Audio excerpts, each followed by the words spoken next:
Hello, welcome to Miniature Realms. My name's Stuart. In this video I'm going to take a quick look at the Treachery of Gollum, the latest supplement for Middle-earth strategy battle game.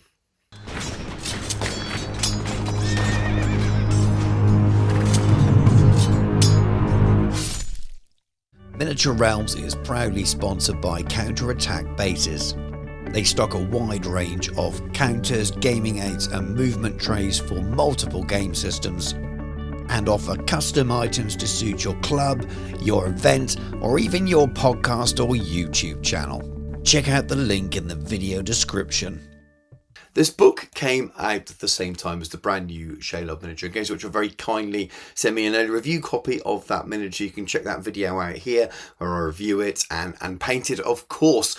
This one I've purchased myself, but let's get into it. So, Middle-earth strategy battle game, The Treachery of Gollum. It's a 48-page, full-colour expansion, much in the same vibe as the Warhammer, the Old World Arcane Journals, or the new Horus Heresy Journal Tacticus. Is these new, thinner style supplements, a little bit less in there, but they're much more focused. In many ways, I think this has got the vibe of something like the Quest of the Ringbearer. Each of the scenarios is focused on a famous scene from the film, something that's really recognisable and something that's really, really fun to play along with your friends at home, but not very competitive focused at all. Just lots and lots of fun for narrative players. And if you're a narrative player, this is a bit of a dream for you. And if you're, like me, a collector of all things Middle-earth strategy battle game, I've got them all up there. You can't see them, they're out of shot, but this is just a cool thing to add to the shelf. The book is essentially split into two main sections. Half of it are 9 scenarios of all of those famous parts from the film, and then the other half is a huge hobby section, more hobby than I think we've seen in a publication like this for many years. The introduction essentially says everything that I just have there, and then you do get this double page, which is the campaign, if you want to play all of the scenarios together in a linked fashion. I'm not going to spend 5 minutes on each scenario reading it all out to you, so you can go away and play. If you want to play them, obviously go and pick up the book for yourself, but I will pick out some of my favourite points for the scenarios that we have in the book. The first one is the Paths of Cirith Ungol, more of a scene setter here, actually pitching the orcs against Shelob. And you've got this 3x3 board with 9 tiles which are interchangeable, and they get hidden. So you can't find your way all the way through, and the orc player has to escape at least 33% of their forces, and Shelob has to try and gobble them all up. There's placement of webs as well, and each of the tiles only gets revealed to the good player as they move into that sort of passageway into them. So how you do that depends on the resources you have. I guess you could play these on plain tiles drawn out by yourself. There is a lovely thing in the hobby section later on which shows you how to build one of these, but a really fun and unique scenario. The Taming of Smeagol is right out of the film. Anyone will recognise this. A nice small 2x2 board. Frodo and Sam versus Smeagol, and essentially the good players have to subdue Gollum or Smeagol, and Smeagol has to kill Frodo in his sleep and steal the ring, and it's as simple as that, really. The Dead Marshes is extremely thematic and again recognisable from the film. A full 4x4 board this time. We've got spectres, we've got a ring wraith, and we've got a fell beast as well. And we have these marsh areas which are really, really cool. If you move into those areas, you can become basically bewitched by following the lights. And then they have to hunt the ring bearer down, and the ring bearer and Frodo and obviously Gollum as well have to escape the opposing board edge. All the spectres are in sentry mode, but if Frodo uses the ring, then they are no longer in sentry and can act as normal. So loads and loads of theme built into the special scenario rules. Osgiliath, obviously really, really recognisable from the iconic scenes in the movie. And the basic idea of this is that Frodo needs to escape in order to make sure that the ring is not captured. We have a ring wraith or a Nazgul turning up in turn 3. There's lots and lots of orcs who don't know that Frodo's there and just need to capture buildings. And we have lots and lots of different Ministry of Warriors and Rangers and veterans, and as well as special characters like Faramir and Madril as well. Really, really fun fight. Plenty of reinforcements as well for both sides. And I think it's written very well. It's very simple, but it really evokes that scene in the movie as far as I can see. I haven't tried it yet, but it definitely seems to follow the narrative of the film quite well in the way that the special rules are laid out. Escape through the sewers follows up directly after the last scenario, and Frodo, Sam and Schmeagol have to make their way through the sewers and escape the board at the bottom edge from where they started from. Again, the orcs in this start as sentries, and you have little markers, and then if line of sight is drawn to a marker which can move, then you roll on the table to see basically what spawns from that marker, how many orcs are there. Schmeagol's Treachery is an unusual one. I think one of the last times we saw a card-based game was maybe the Pass of Caradhras again, which was from that Quest of the Ringbearer book that I referenced earlier on. So good, you've got Samwise, and evil, you've got Schmeagol. And the whole idea is that both Sam and Schmeagol are trying to convince Frodo to leave them and be rid of the other. So it's that scene when they're arguing.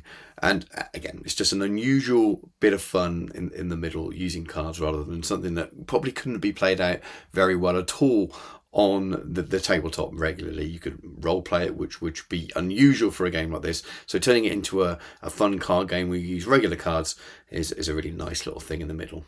Shelob's lair is that iconic scene was Frodo was separated from Sam, obviously, and he's stuck in Shelob's lair, cutting through the thick webs with sting. And we have Shelob and Schmeagol on the evil side, and just Frodo on his own as a good participant, and he has to escape, as you can imagine. He's using the same 9-tile setup that we saw earlier on, and the same rules for that as well, where it's the layout is hidden from the good player. And there's lots of fun special rules here to really add flavour and help recreate what happened within the story, within the film, and I think this is going to be lots of fun.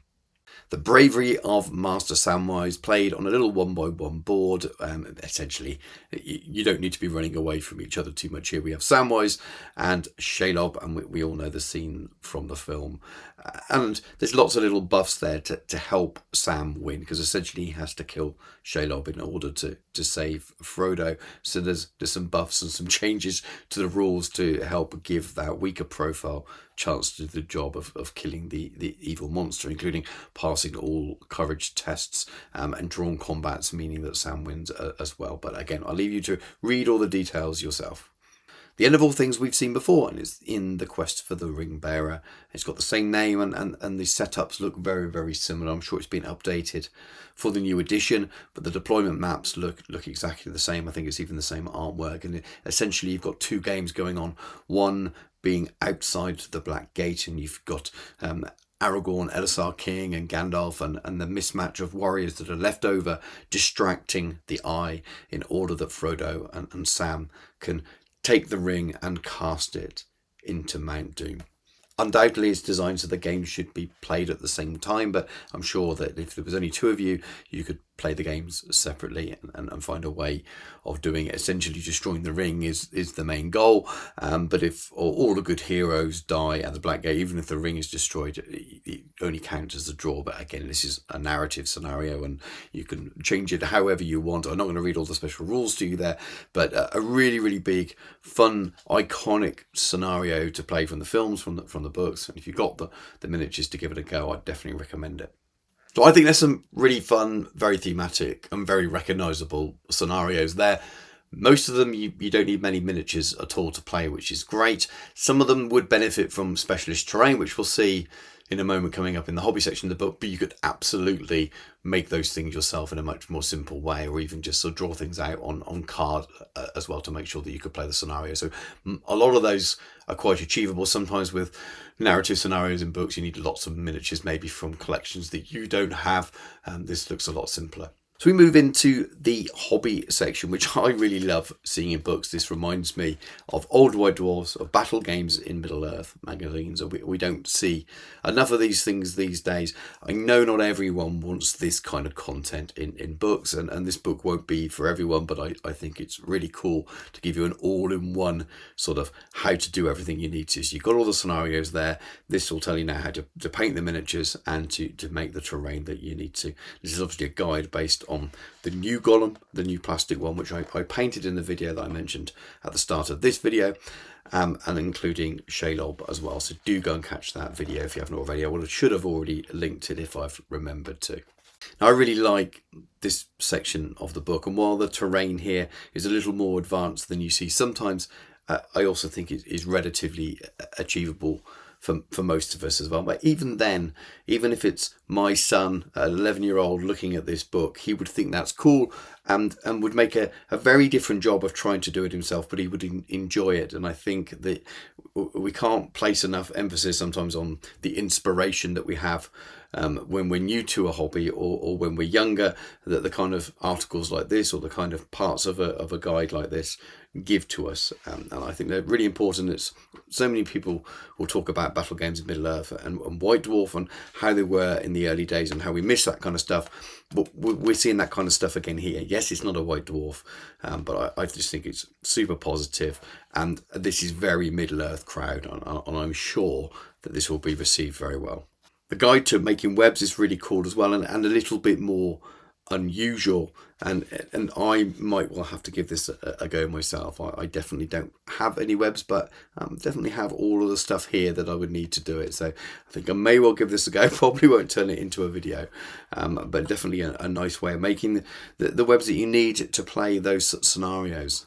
And it would be an awful lot of work, but it would also be amazing to play those couple of scenarios using this terrain that they've made in the studio. It looks absolutely fantastic. The dead marshes are probably something that's more useful just for a normal gamer.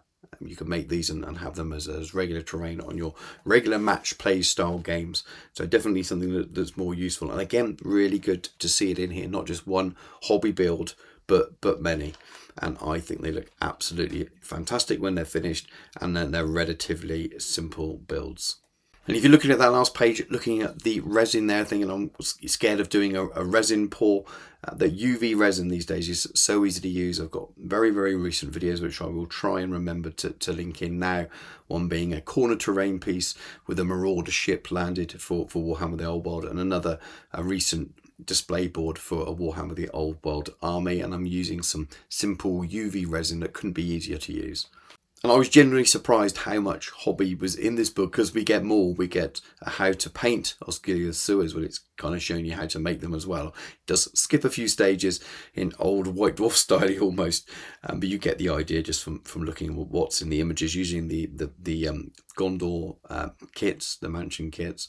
It'd be very, very cool to build these, even if they only got used a couple of times. I can think of plenty other uses for them, be that skirmish games like more time for people to play them, but also games like Battle Companies you use this for as well. Set them inside. You don't just have to use them for the one scenario that are in the book, and I absolutely love what they've made here. There's obviously a lot of love that's gone into making this incredible, and I just blown away by how cool this looks. It's a shame it's really just for the one scenario that's in there, because the amount of love that's gone into there is clearly a lot. I'll finish off with a beautiful picture of the dead marshes there, and that's the book, and a very cool one in my opinion. I personally think that's really cool. It ticks all of the kind of boxes that I look for in a hobby book. If you're a match play player, there's probably not an awful lot in there for you at all, or maybe nothing, if I'm honest with you. If you only play match play and you don't play any narrative games, if you're a collector, you're going to want it. Maybe you want it for the hobby stuff, but it is a narrative book here. It's a narrative expansion, and I love that this is this. I love that in the modern world of Games Workshop, there is a little part of Games Workshop SDS that are able to put so much time into creating fun narrative stuff like this, and a full half the book on just some really, really fun terrain builds that probably very few people will copy and do, but maybe will inspire, like I'd already said.